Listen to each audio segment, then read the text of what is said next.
हिंद। जय हिंद। जय हिंद। मंच पर विराजमान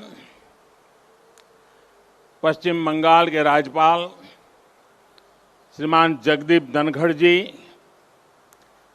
पश्चिम बंगाल की मुख्यमंत्री बहन ममता बनर्जी जी, मंत्रिमंडल में मेरे सहयोगी श्री प्रहलाद पटेल, श्री बाबुल सुप्रियो जी, नेताजी सुभाष बोस के निकट संबंधीजन, भारत का गौरव बढ़ाने वाली आजाद हिंद फौज के जांबाज सदस्य, उनके परिजन, यहां उपस्थित कला और साहित्य जगत के दिग्गज और बंगाल की इस महान धरती के मेरे भाई और बहनों, आज कोलकाता में आना मेरे लिए बहुत भावुक कर देने वाला क्षण है। बचपन से जब भी ये नाम सुना, नेताजी सुभाष चंद्र बोस, मैं किसी भी स्थिति में रहा, परिस्थिति में रहा, ये नाम कान में पड़ते ही एक नई ऊर्जा से भर गया। इतना विराट व्यक्तित्व की उनकी व्याख्या के लिए शब्द कम पड़ जाए। इतनी दूर की दृष्टि कि वहां तक देखने के लिए अनेकों जन्म लेने पड़ जाए। विकट से विकट परिस्थिति में भी इतना हौसला, इतना साहस कि दुनिया की बड़ी से बड़ी चुनौती ठहर न पाए। मैं आज नेताजी सुभाष चंद्र बोस के चरणों में अपना शीश झुकाता हूं, उन्हें नमन करता हूं और नमन करता हूं उस मां को, प्रभा देवी जी को, जिन्होंने नेताजी को जन्म दिया। आज उस पवित्र दिन को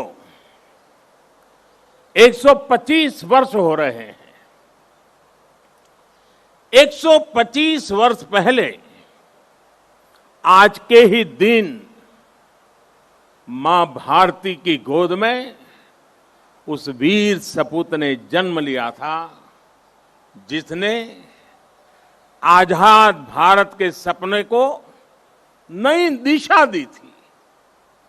आज के ही दिन गुलामी के अंधेरे में वो चेतना फूटी थी, जिसने दुनिया की सबसे बड़ी सत्ता के सामने खड़े होकर कहा था,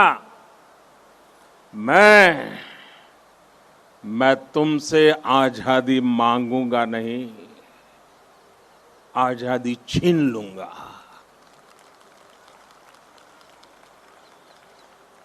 आज के दिन सिर्फ नेताजी सुभाष का जन्म ही नहीं हुआ था, बल्कि आज भारत के नए आत्मगौरव का जन्म हुआ था।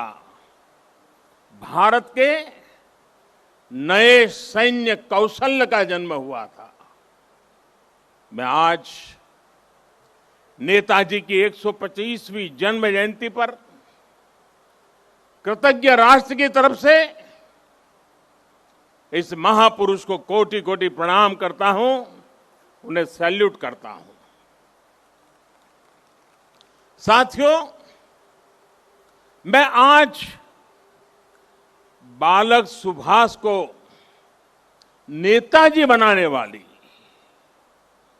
उनके जीवन को तप, त्याग और तितिक्षा से घड़ने वाली बंगाल की इस पुण्य भूमि को भी आदरपूर्वक नमन करता हूं। गुरुदेव श्री रविंद्रनाथ टैगोर, बंकिम चंद्र चट्टोपाध्याय, शरद चंद्र जैसे महापुरुषों ने इस पुण्य भूमि को राष्ट्रभक्ति की भावना से भरा है।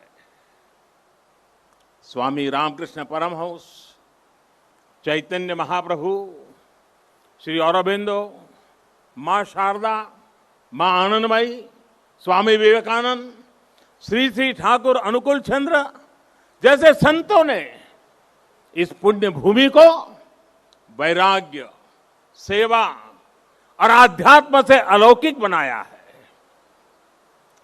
ईश्वर चंद्र विद्यासागर, राजा राम मोहन राय, गुरुचंद ठाकुर, हरिश्चंद्र ठाकुर जैसे अनेक समाज सुधारक, सामाजिक सुधार के अग्रदूतों ने इस पुण्य भूमि से देश में नए सुधारों की नींव भरी है। जगदीश चंद्र बोस, पीसी रॉय, एसएन बोस, मेघनाथ शाह, अनगिनत वैज्ञानिकों ने उस पुण्य भूमि को ज्ञान विज्ञान से सींचा है। ये वही पुण्य भूमि है जिसने देश को उसका राष्ट्रगान भी दिया है और राष्ट्रगीत भी दिया है। इसी भूमि ने हमें देशबंधु चित्तरंजन दास, डॉक्टर श्यामा प्रसाद मुखर्जी और हम सभी के प्रिय भारत रत्न प्रणब मुखर्जी से साक्षात्कार कराया है। मैं इस भूमि के ऐसे लाखों लाख महान व्यक्तित्वों के चरणों में भी आज इस पवित्र दिन पर प्रणाम करता हूं। साथियों, यहां से पहले मैं भी नेशनल लाइब्रेरी गया था, जहां नेताजी की विरासत पर एक इंटरनेशनल कॉन्फ्रेंस और आर्टिस्ट कैंप का आयोजन हो रहा है। मैंने अनुभव किया, नेताजी का नाम सुनते ही हर कोई कितनी ऊर्जा से भर जाता है। नेताजी के जीवन की ऊर्जा जैसे उनके अंतर मन से जुड़ गई है। उनकी यही ऊर्जा, यही आदर्श, उनकी तपस्या, उनका त्याग देश के हर युवा के लिए बहुत बड़ी प्रेरणा है। आज जब भारत नेताजी की प्रेरणा से आगे बढ़ रहा है, तो हम सबका कर्तव्य है कि उनके योगदान को बार बार याद किया जाए, पीढ़ी दर पीढ़ी याद किया जाए।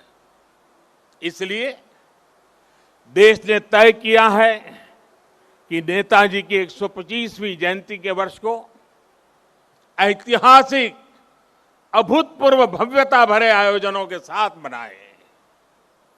आज सुबह से देश भर में इससे जुड़े कार्यक्रम हर कोने में हो रहे हैं।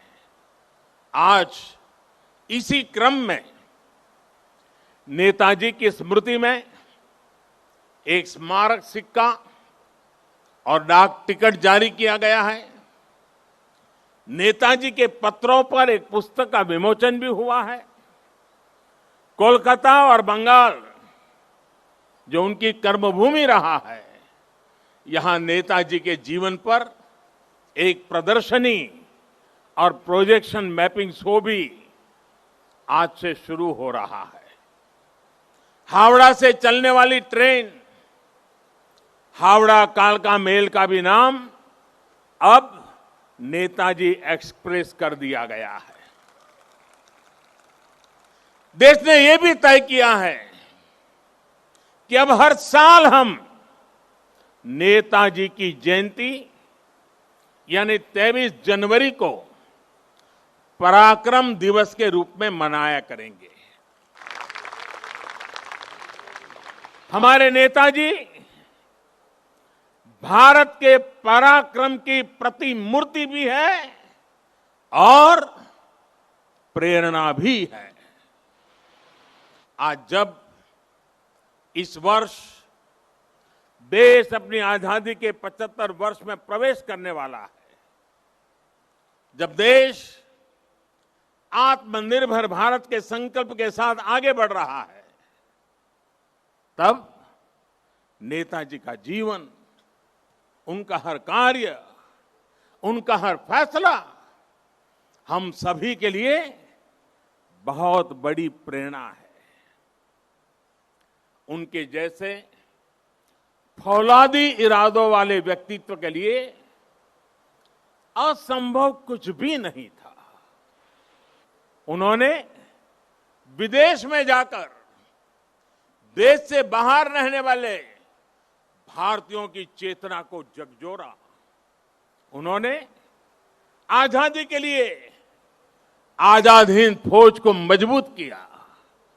उन्होंने पूरे देश से हर जाति, पंथ, हर क्षेत्र के लोगों को देश का सैनिक बनाया। उस दौर में जब दुनिया महिलाओं के सामान्य अधिकारों पर ही चर्चा कर रही थी, नेताजी ने रानी झांसी रेजिमेंट बनाकर महिलाओं को अपने साथ जोड़ा। उन्होंने फौज के सैनिकों को आधुनिक युद्ध के लिए ट्रेनिंग दी। उन्हें देश के लिए जीने का जज्बा दिया, देश के लिए मरने का मकसद दिया। नेताजी ने कहा था, भारत डाक से रोकटो डाक दिए छे रोकतो के, ओठो दांडाओ आमोदेर नोस्टो करार मतो सोमोय नोय। अर्थात भारत बुला रहा है, रक्त रक्त को आवाज दे रहा है, उठो, हमारे पास अब गंवाने के लिए समय नहीं है। साथियों, ऐसी हौसले से भरी हुंकार सिर्फ और सिर्फ नेताजी ही दे सकते थे। और आखिर उन्होंने दिखा भी दिया कि जिस सत्ता का सूरज कभी अस्त नहीं होता, भारत के वीर सपूत रणभूमि में उससे भी परास्त कर सकते हैं। उन्होंने संकल्प लिया था, भारत की जमीन पर आजाद भारत की आजाद सरकार की नींव रखेंगे। नेताजी ने अपना ये वादा भी पूरा करके दिखाया। उन्होंने अंडमान में अपने सैनिकों के साथ आकर तिरंगा फहराया। जिस जगह अंग्रेज देश के स्वतंत्रता सेनानियों को यातनाएं देते थे, काला पानी की सजा देते थे, उस जगह जाकर उन्होंने सेनानियों को अपनी श्रद्धांजलि दी थी। वो सरकार अखंड भारत की पहली आजाद सरकार थी। नेताजी अखंड भारत की आजाद हिंद सरकार के पहले मुखिया थे। और ये मेरा सौभाग्य है कि आजादी की उस पहली झलक को सुरक्षित रखने के लिए 2018 में हमने अंडमान के उस द्वीप का नाम नेताजी सुभाष चंद्र बोस द्वीप रखा। देश की भावना को समझते हुए नेताजी से जुड़ी फाइलें भी हमारी सरकार ने सार्वजनिक की। ये हमारी ही सरकार का सौभाग्य रहा जो 26 जनवरी की परेड के दौरान आईएनए वेटरन्स परेड में शामिल हुए थे। आज यहां इस कार्यक्रम में आजाद हिंद फौज में रहे देश के वीर बेटे और बेटी भी उपस्थित है। मैं आपको फिर से प्रणाम करता हूं और कब प्रणाम करते हुए कहीं कहूंगा कि देश सदा सर्वदा आपका कृतज्ञ रहेगा, कृतज्ञ है और हमेशा रहेगा। साथियों, 2018 में ही देश ने आजाद हिंद सरकार के 75 साल को भी उतने ही धूमधाम से मनाया था। देश ने उसी साल सुभाष चंद्र बोस आपदा प्रबंधन पुरस्कार भी शुरू किए। नेताजी ने दिल्ली दूर नहीं का नारा देकर लाल किले पर झंडा फहराने का जो सपना देखा था, उनका वो सपना देश ने लाल किले पर झंडा फहराकर पूरा किया। भाइयों और बहनों, जब आजाद हिंद फौज की कैप मैंने लाल किले पर झंडा फहराया था, उसे मैंने अपने सर पे लगाया था, उस वक्त मेरे मन मस्तिष्क में बहुत कुछ चल रहा था, बहुत से सवाल थे, बहुत सी बातें थी, एक अलग अनुभूति थी। मैं नेताजी के बारे में सोच रहा था, देशवासियों के बारे में सोच रहा था। वो किसके लिए जीवन भर इतना रिस्क उठाते रहे? जवाब यही है, हमारे और आपके लिए। वो कई दिनों तक आमरण अनशन किसके लिए करते रहे? आपके और हमारे लिए। वो महीनों तक किसके लिए जेल की कोठरी में सजा भुगतते रहे? आपके और हमारे लिए। कौन ऐसा होगा जिसके जीवन के पीछे इतनी बड़ी अंग्रेजी हुकूमत लगी हो, वो जान हथेली पर रखकर फरार हो जाए? हफ्तों तक वो काबुल की सड़कों पर अपना जीवन दांव पर लगाकर एक एम्बेसी से दूसरी से चक्कर काट लगाता रहे। किसके लिए? हमारे और आपके लिए। विश्व युद्ध के उस माहौल में देश के बीच पल पल बदलते देशों के बीच के रिश्ते, इसके बीच क्यों वो हर देश में जाकर भारत के लिए समर्थन मांग रहे थे, ताकि भारत आजाद हो सके, हम और आप आजाद भारत में सांस ले सके। हिंदुस्तान का एक एक व्यक्ति नेताजी सुभाष बाबू का ऋणी है। 130 करोड़ से ज्यादा भारतीयों के शरीर में बहती रक्त की एक एक बूंद नेताजी सुभाष की ऋणी है। ये ऋण हम कैसे चुकाएंगे? ये ऋण क्या हम कभी चुका भी पाएंगे?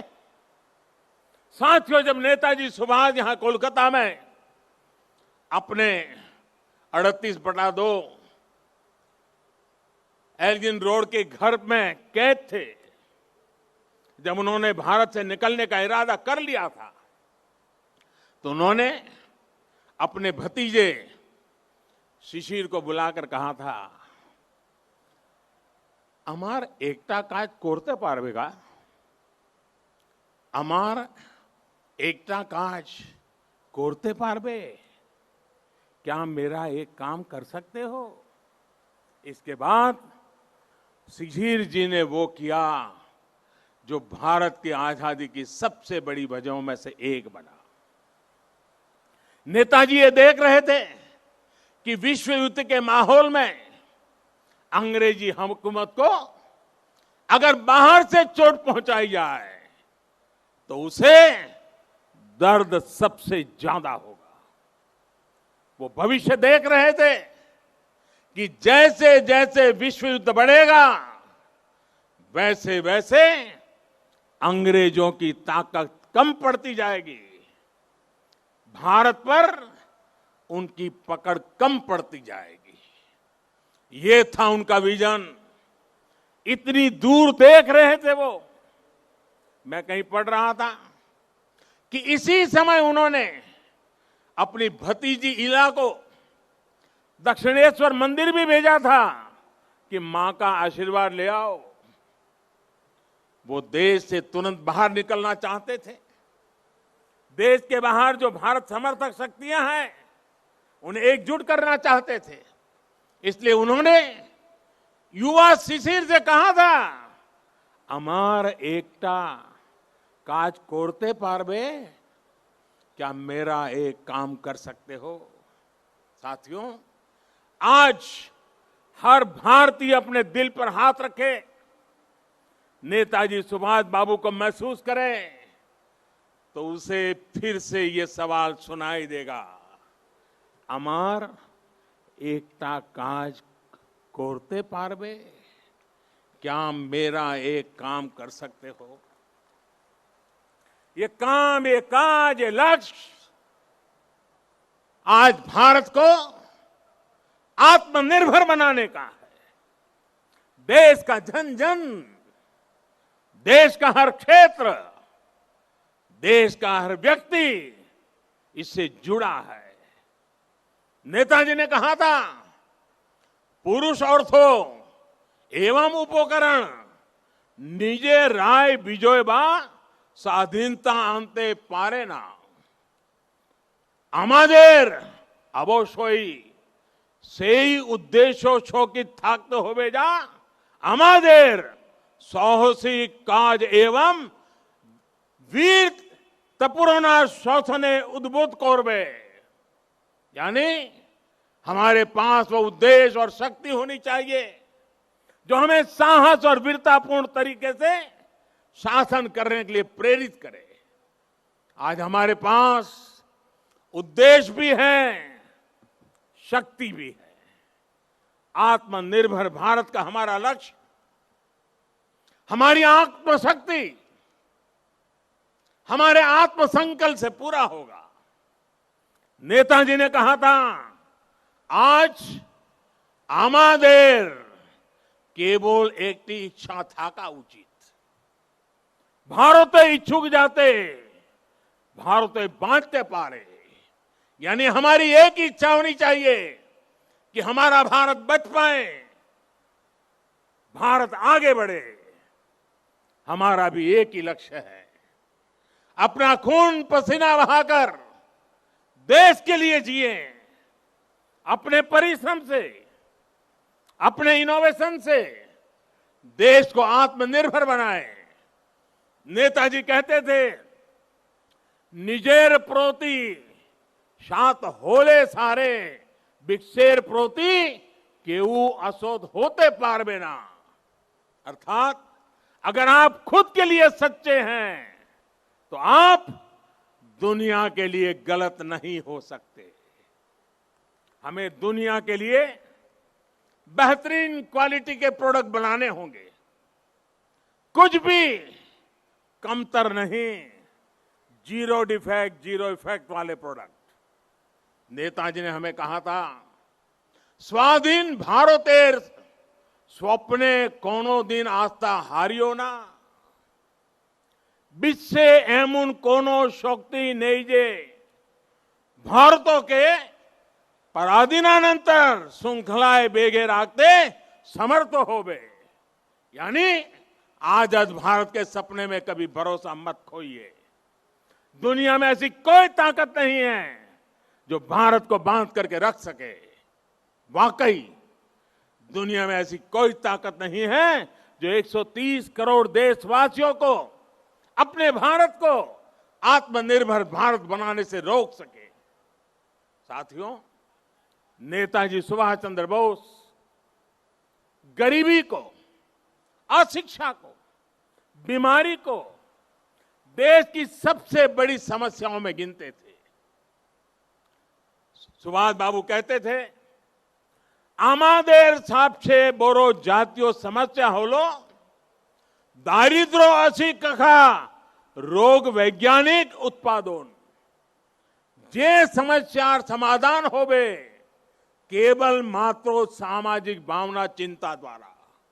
अर्थात हमारी सबसे बड़ी समस्या गरीबी, अशिक्षा, बीमारी और वैज्ञानिक उत्पादन की कमी है। इन समस्याओं के समाधान के लिए समाज को मिलकर जुटना होगा, मिलकर प्रयास करना होगा। मुझे संतोष है कि आज देश पीड़ित, शोषित, वंचित को, अपने किसान को, देश की महिलाओं को सशक्त करने के लिए दिन रात एक कर रहा है। आज हर एक गरीब को मुफ्त इलाज की सुविधा के लिए स्वास्थ्य सुविधाएं मिल रही है। देश के किसानों को बीज से बाजार तक आधुनिक सुविधाएं दी जा रही हैं। खेती पर होने वाला उनका खर्च कम करने का प्रयास किया जा रहा है। हर एक युवा को आधुनिक और गुणवत्तापूर्ण शिक्षा मिले, इसके लिए देश के एजुकेशन इंफ्रास्ट्रक्चर को आधुनिक बनाया जा रहा है। बड़ी संख्या में देश भारत में एम्स, आईआईटीज और आईआईएम्स जैसे बड़े संस्थान खोले गए हैं। आज देश 21वीं सदी की जरूरतों के हिसाब से नई राष्ट्रीय शिक्षा नीति भी लागू कर रहा है। साथियों, मैं कई बार सोचता हूं कि आज देश में जो बदलाव हो रहे हैं, जो नया भारत आकार ले रहा है, उसे देख नेताजी को कितनी संतुष्टि मिलती है। उन्हें कैसा लगता जब वो दुनिया की सबसे आधुनिक टेक्नोलॉजीज में अपने देश को आत्मनिर्भर बनता देखते। उन्हें कैसा लगता जब वो पूरी दुनिया की बड़ी बड़ी कंपनियों में, शिक्षा में, मेडिकल सेक्टर में भारतीयों का डंका बजते देखते। आज राफेल जैसे आधुनिक विमान भी भारत की सेना के पास हैं और तेजस जैसे अत्याधुनिक विमान भारत खुद भी बना रहा है। जब वो देखते कि आज उनके देश की सेना इतनी ताकतवर है, उसे वैसे ही आधुनिक हथियार मिल रहे हैं जो वो चाहते थे, तो उन्हें कैसा लगता। आज अगर नेताजी ये देखते कि उनका भारत इतनी बड़ी महामारी से, इतनी ताकत से लड़ा है, आज उनका भारत वैक्सीन जैसे आधुनिक वैज्ञानिक समाधान खुद तैयार कर रहा है, तो नेताजी क्या सोचते। जब वो देखते कि भारत वैक्सीन देकर दुनिया के दूसरे देशों की मदद भी कर रहा है, तो उन्हें कितना गर्व होता। नेताजी जिस स्वरूप में हमें देख रहे हैं, हमें आशीर्वाद दे रहे हैं, अपना स्नेह दे रहे हैं, जिस सशक्त भारत की उन्होंने कल्पना की थी, आज एलएसी से लेकर के एलओसी तक भारत का यही अवतार दुनिया देख रही है। जहां कहीं से भी भारत की संप्रभुता को चुनौती देने की कोशिश की गई, भारत आज मुंह तोड़ जवाब दे रहा है। साथियों, नेताजी के बारे में बोलने के लिए इतना कुछ है कि बात करते करते रातों की रातों बीत जाए। नेताजी जैसे महान व्यक्तित्वों के जीवन से हम सबको और खासकर युवाओं को बहुत कुछ सीखने को मिलता है। लेकिन एक और बात जो मुझे बहुत प्रभावित करती है, वो है अपने लक्ष्य के लिए अनवरत प्रयास। विश्व युद्ध के समय पर जब साथी देश पराजय का सामना कर चुके थे, सरेंडर कर रहे थे, तब नेताजी ने अपने